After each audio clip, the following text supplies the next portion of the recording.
are diving. Who comes and stops us in our tracks? Bravely we prove in our striving, trudging together each day. Where there's a will, there's a way. And I wouldn't be able to get anything done. Suddenly my mouse is just... I got a new laptop coming tomorrow. Yay. It's not gonna... You probably won't notice any difference with the new laptop, but it's gonna make things a lot easier for me. I was on like this just really bad laptop, and my mom bought me the computer I have now. Thank you, Mom. When I went ahead and used it, didn't quite have what I needed, but now I've had it for almost 4 years, and it's just like my internet. Yeah. So I'm supposed to get like 960. That's my speed, 960. Okay, this only goes up to like 89 when it used to be in like the 500-600s. So with what I do a lot of uploading, and my download needs to be good, or forget about it. You just forget about it, right? So, all right, I think I wasted enough time. We're only at 2 minutes, but that's all right. Welcome to Daily Trudge. My name is Dion. Smitty's studio is going to be opening back up soon. You're like, yeah, so what, Dion? That means that I can get Naya. That's who sings the theme song. There is a full version. There's a full version of the song. And it's fucking beautiful. I mean, I'm telling you, it's fucking beautiful. I've got a version of it. It's not very good. I'm not going to play it this time around. If you're here, please say hello. Like Amber has. Thank you, Amber. I appreciate that. Yeah, so I went, see, I can be willing to do things. I kept my hand down, though. But I only kept my hand down because there were a lot of hands up, so I figured, hey, got it covered. Got it covered, man.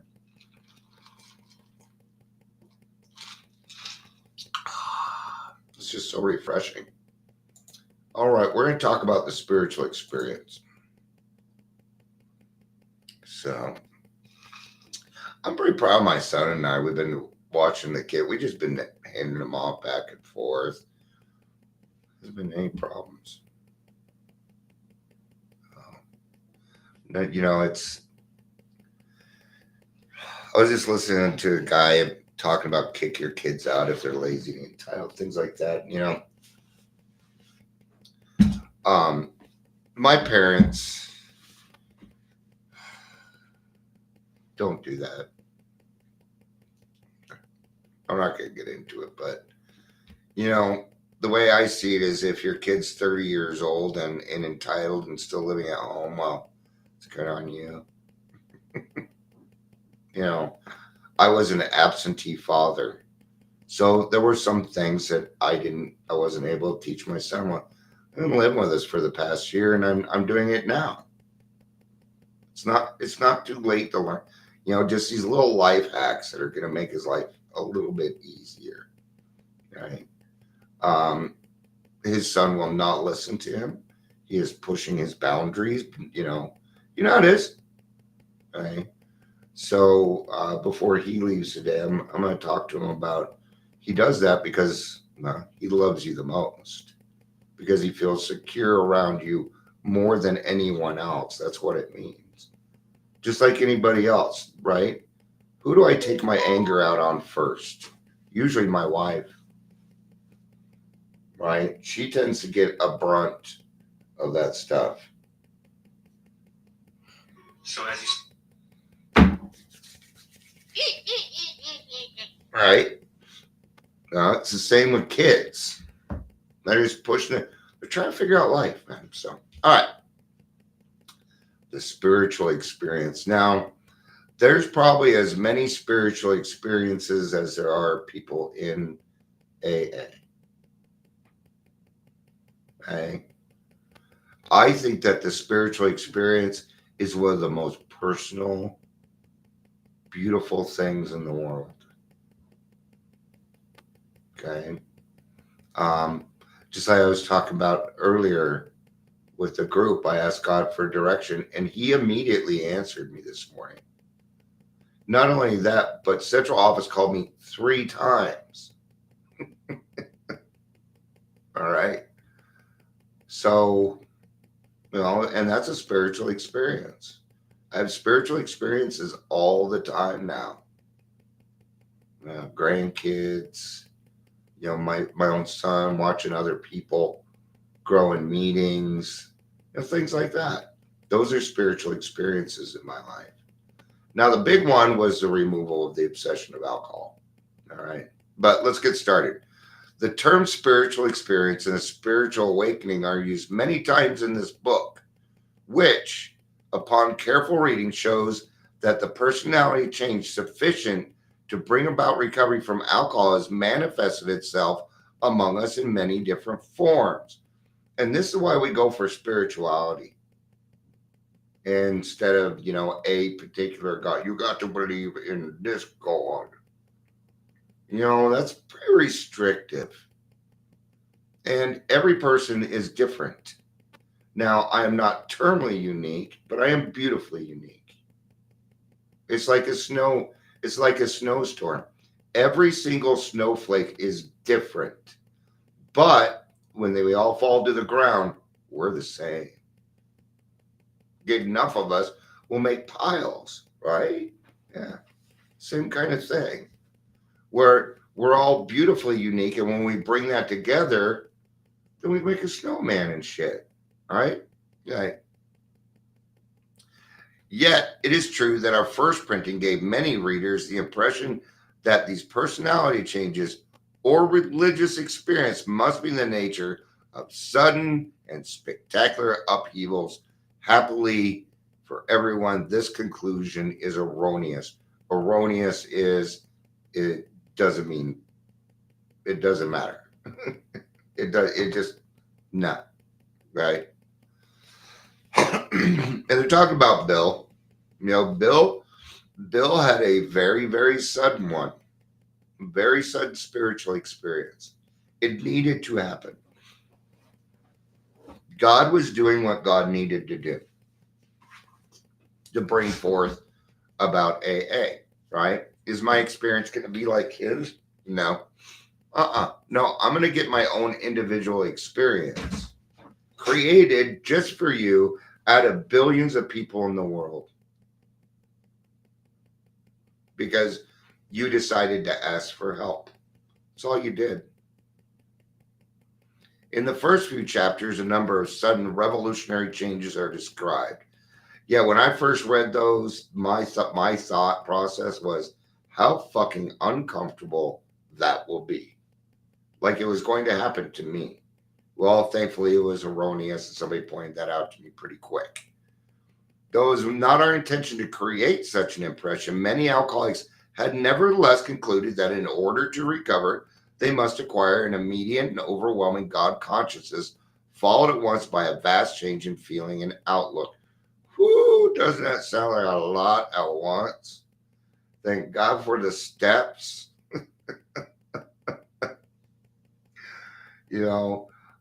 Now I have had sudden spiritual experiences. I have had them.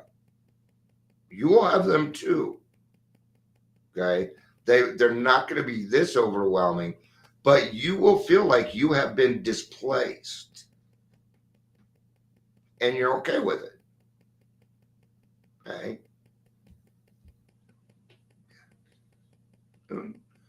Among our rapidly growing membership of thousands of alcoholics, such transformations, though frequent, are by no means the rule.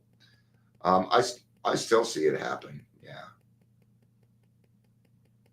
I still see it happen.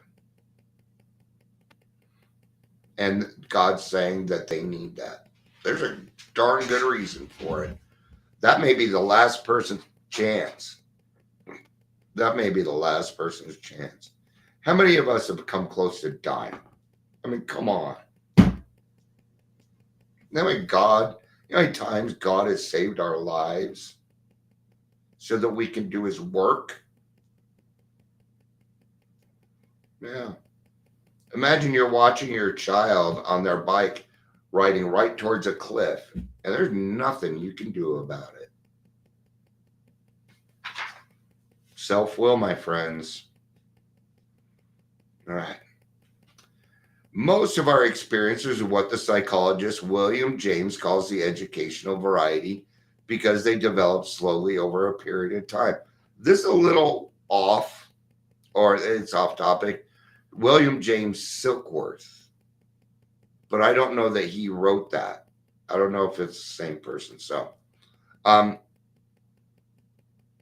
the educational variety, yes, slowly over a period of time. Now, some things I call it the 2x4 effect. Sometimes somebody's gonna say something and it's gonna fucking lay you out. Like somebody just took a 2x4 and knocked you upside the fucking head, and you have this epiphany, and it's gonna be fucking awesome. It's gonna change your view immediately. So, does it happen? Yes. But for the most part, the big ones, a little bit slower, right? A little bit slower. And here's why. We're going to find out why it happens that way. Quite often, friends of the newcomer are aware of the difference long before he is himself. That's why. Because we don't see it. It may be happening, and it may be happening quickly, but you don't know because you can't see it. So how do you know? Hey, Amber's been listening to me long enough. She knows what I'm going to say here. Encouragement. Okay, you're going to hear these people whining and crying about their life at a week, 2 weeks of sobriety. Give them some encouragement because they are not aware of the difference yet. He finally realizes that he has undergone a profound alteration in his reaction to life, how we react to life. That is the profound alteration on how I react. Okay. Now, when I first came in, I would get, oh man, my brain was horrible. It cut down everybody. It's calmed down, but I still get intrusive thoughts. Something will happen. My brain will just go immediately to cutting them down. It could even be somebody I like. So I asked myself, Dion, do you really feel that way? Okay. And this happens in a matter of seconds. And the answer is no, I don't. And then I move on. I do not give it any more attention. No. I ask myself that. I do not reprimand myself, but I do remind myself in a nice way, that's not how we do things around here. What is that? That is me having a profound alteration in my reaction to life. That such a change could hardly have been brought about by himself alone. What often takes place in a few months could seldom have been accomplished by years of self-discipline. Okay? Ooh. See, that's one thing that doctors and psychologists and therapists and non-alcoholics, it is something they do not understand. How within a matter of months, we can be well. Okay? AA, the fellowship, is what's called a catalyst. Okay? If you sit around if you sit in the barbershop for too long, you're going to get your hair cut. Okay? That means if you sit around the bar for long enough, you're going to drink. If you sit around in AA for long enough, you're going to get well. You're not going to be able to help it. You're a lemming. We follow what other people do. We see what other people like and we follow it. You cannot help yourself. Hi, Patricia. Good to see you. Good to see you.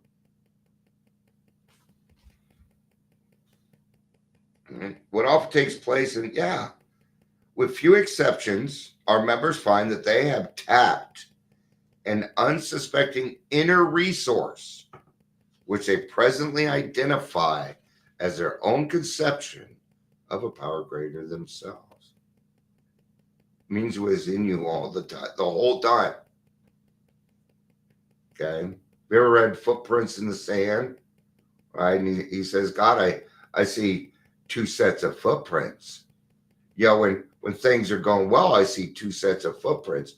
But when things are bad, I only see one set of footprints. Where are you at? And God comes back or the higher power comes back and said, that's when I was carrying you.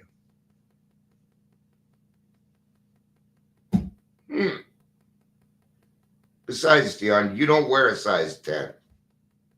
Come on, think about this shit. Right? An unsuspecting inner resource. Why? Because I'm a spiritual being living a human life. I believe that.